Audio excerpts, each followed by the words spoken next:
They judged him by appearance, by his skin, his walk, his accent. And that's why they were wrong. So very wrong. In front of a gleaming office building on Melrose Avenue in Los Angeles, a black Tesla Model X pulled up. The windows were tinted. The driver's door opened. A young black man stepped out, dressed to the nines. Crisp tie, tailored suit, polished shoes. He moved calmly, confidently, and then, without hesitation, he heard it. "Hey, service entrance is around the back, buddy." The security guard was white, gray-haired, and didn't even look up properly, didn't ask a question, didn't check a name, just dismissed him. Almost at the same moment, a businessman walked by and tossed him the keys to his Bentley. "Don't scratch it, all right?" The young man didn't catch the keys. He just looked at them, then at the entrance, and walked forward, straight to the front desk. He pulled a leather folder from his jacket. Inside, documents, verified, signed, stamped. He placed them gently on the counter. The guard glanced down.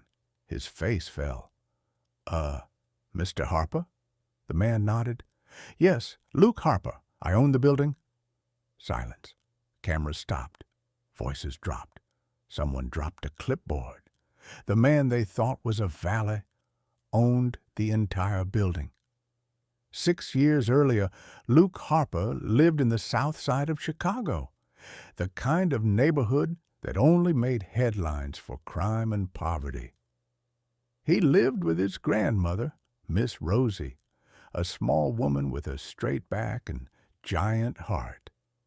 She worked as a cleaner in corporate offices, woke up at 5 a.m. every day, came home with sore feet, but never stopped believing. Each morning before school, she would touch his chest and say, "You don't have to be what they see. You get to be who you choose to be." But school didn't agree. Teachers looked through him like he was already a statistic. Another poor black kid from the South Side, expected to fail. One teacher even said out loud, "Luke, you're smart, but the system isn't built for you. Guys like you don't make it." Luke didn't argue. He just remembered. At 16, he started working in a mechanic shop, washing cars, pumping tires. But at night, he studied, not at school, on YouTube, in forums, on a battered old laptop. He started unlocking phones, not to steal, to learn. He was drawn to cybersecurity like some are drawn to music. First, he fixed his grandma's computer, then the neighbor's, then his boss's laptop. He made a little money, helped out, saved every penny. He collected knowledge, and he collected anger. At 21, he applied for tech jobs, not just one, 37. 8 replied. 2 offered interviews. But when he showed up in person, "We actually just filled the position, but good luck." He saw it in their eyes. "You're not one of us. You don't belong here." That night, Luke sat down, opened his laptop, and created a new identity. Name, Ethan White. Photo, a white man in glasses, smiling. Resume, identical to his own. Platform, global freelance marketplace. Within 48 hours, his first order, then a second, then a flood. He took every job, worked 18 to 20 hours a day, no weekends, no parties, just code, scripts, solutions. He didn't spend a dime. He saved, invested, learned. 1 year, 1 million. 2 years, bought a house for grandma. 3 years, started investing in startups and real estate. But he stayed invisible. No voice, no face, only a screen name, only results. Until one day, he decided to come back, to reclaim his name, his identity, his place. He picked a target, a building, not just any building. The building, The one where years ago they told him, "We're looking for someone who fits the culture better." A glass and steel high-rise in the heart of Los Angeles, home to companies that once ignored his resume, where security guards turned him away without a glance. Luke found a loophole, formed a shell company, signed the papers, closed the deal through brokers and lawyers. He became the owner of the building. He didn't announce it, not right away. He waited, watched the very managers who dismissed him now renting office space from him, watched them host diversity and inclusion panels without a single black speaker. He read their reports, reviewed their policies. He knew everything, every flaw, every hypocrisy. And then he sent a notice. The new owner will be visiting the building to announce an upcoming initiative. They expected someone older, someone white, maybe a Silicon Valley executive. They had no idea. The new owner had been there all along. He stepped into his Tesla, put on his best suit, no security, no press, just him. At the entrance, the same security guard. "Service entrance is in the back," the guard said without even looking up, and once again, a passing businessman tossed his car keys. "Be careful with it, man. Don't park it in the sun." Luke said nothing. He walked forward to the front desk, set the folder down. The guard opened it, started reading. Eyes widened, hands trembled. "Mr. Harper." "That's me." Minutes later, upper management came down. They didn't recognize him at first. He had changed. They smiled awkwardly, tried to explain. "We didn't know it was you. There's been a misunderstanding. Things are different now." Luke raised his hand. "I'm not here for you. I'm here for everyone who stood at this door and was told to turn around." They followed him into the main conference hall. Reporters were already there, cameras on, mics hot. He stepped up to the podium, paused, then spoke. "My name is Luke Harper. I was rejected in this building, not just here, everywhere, told I didn't fit, that I wasn't the right look. So I created someone else, a white version of me, a name, a face, a lie that they would believe, and I succeeded behind a mask. But today, I come back as me, and I'm launching an initiative to give black tech entrepreneurs office space, mentorship, and access, all of the things no one gave me." There was silence. Then a wave of applause. Some clapped out of guilt, others out of admiration. But it didn't matter. The building was his. Within 2 months, he opened a cybersecurity academy. He named it Rosie Tech, after his grandmother. He welcomed students from the streets, those who were ignored, overlooked, judged. He gave them laptops, mentors, a voice, and he told them, if you don't fit their mold, maybe it's time to build your own. One day, Luke returned to the lobby and saw the same businessman, the one who once tossed him his keys. The man froze, recognized him, paled, walked over, head low. "Listen, I didn't know who you were." Luke smiled, leaned in. "You thought I was the valet. Turns out I own the building you lease air from." After the press conference, Luke Harper's name exploded across the internet.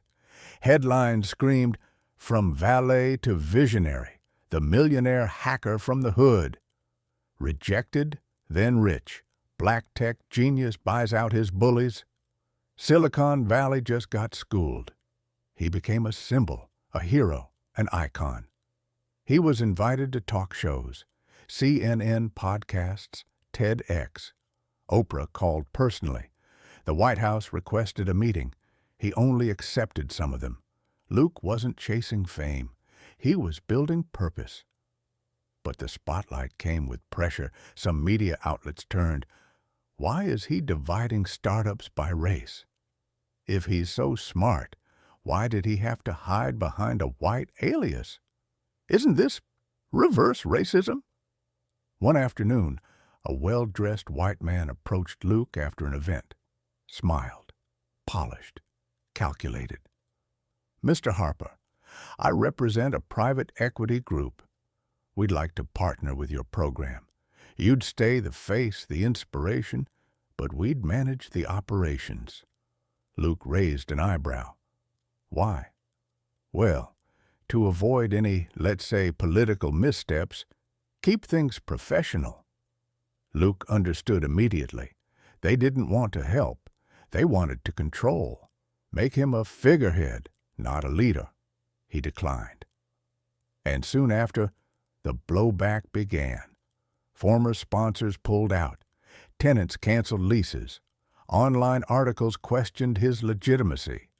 Luke Harper's vision, ambitious or unrealistic? The racial tech divide. Is he helping or hurting? One evening, Luke sat alone on the rooftop of his building. He looked out over Los Angeles, neon lights, rooftop bars, glass towers, and wondered, was it worth it? He could have joined the elite, sat on boards, worn tuxedos at charity galas. Instead, he was fighting again. That night, he got an email from his lawyer. "You're being sued. A white business owner claims you denied him office space because of his race." Luke laughed, bitterly. "So now, I'm the racist?" He could have settled quietly, but he didn't. He went to court and stood before the judge, alone. "Your Honor, I don't need applause. I don't need followers. I just need that one kid, the one who looks like I did, to know he doesn't have to pretend to be someone else to be heard. That he can be black, be broke, be bold, and still succeed." The judge dismissed the case. Luke walked out, not triumphant, but resolved. The fight wasn't over. It had just changed. One day, he went back home to the south side of Chicago, sat on the same porch where he grew up. Kids were playing with broken phones, laughing, loud, alive. He walked up to them. "Want me to show you how to hack that?" They paused, then laughed, then listened, like he was magic. That night, he realized, my wealth isn't in dollars. It's in seeds I get to plant. Months passed, and despite all the pressure, Luke's initiative thrived. 6 startups launched from his building. 2 of his students from Rosie Tech made the Forbes 30 Under 30 list. He watched them on stage, in meetings, in interviews, and every time he saw himself. But this time, they weren't hiding behind fake names. They weren't code switching.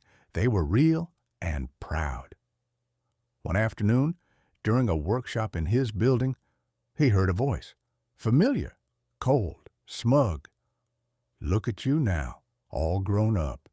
He turned. It was Mr. Todd, his old high school teacher, the same one who once told him, "The world's not built for kids like you, Luke." Todd looked worn, older, slower. He wasn't there to gloat.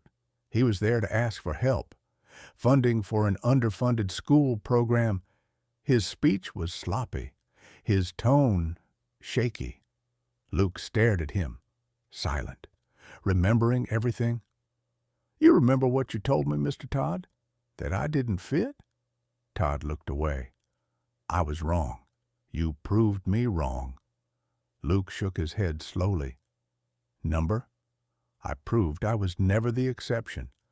I was just the first who got a chance. And now I give that chance to others." He signed the check, not because Todd deserved it, but because the kids did. One night, Luke sat in the building's lobby, late, quiet, just watching. He listened to elevator doors ding, footsteps echo, voices pitch business ideas, and beside him sat a young black security guard, nervous, soft-spoken. "Mr. Harper, can I ask something?" "Sure." "Is it true? You started with nothing, too?" Luke smiled. "I started with less than nothing, brother. No money, no connections, just a name nobody wanted to say." "So how'd you make it?" Luke looked him in the eyes. "I stopped waiting for them to open the door. I built my own. Then I bought the whole damn building, and I left the doors wide open for everyone behind me." At year's end, Luke hosted a major event. Thousands gathered, students, entrepreneurs, elders, activists, reporters. He took the stage, no script, no teleprompter, just truth. "They once said I was too black for business, too young, too poor, too loud. Maybe I was. But those weren't weaknesses. They were part of my story. If you've ever been told you don't belong, I want you to hear this. You're not too anything. You're exactly who we've been waiting for." He looked into the crowd, and there she was, Miss Rosie, sitting in the front row, cane in one hand, a folded handkerchief in the other, her eyes full of tears, her smile brighter than any spotlight. He walked off stage, hugged her tight, and whispered, "We made it, Grandma. We made it." Final words, slow, powerful. They thought he was the valet, but he owned the building. They judged him by his skin, but he changed the rules. You can close the door in his face, but he might buy the building and open it for everyone after him. If this story moved you, don't forget to like the video and subscribe to our channel for more powerful stories like this one. Thank you for watching.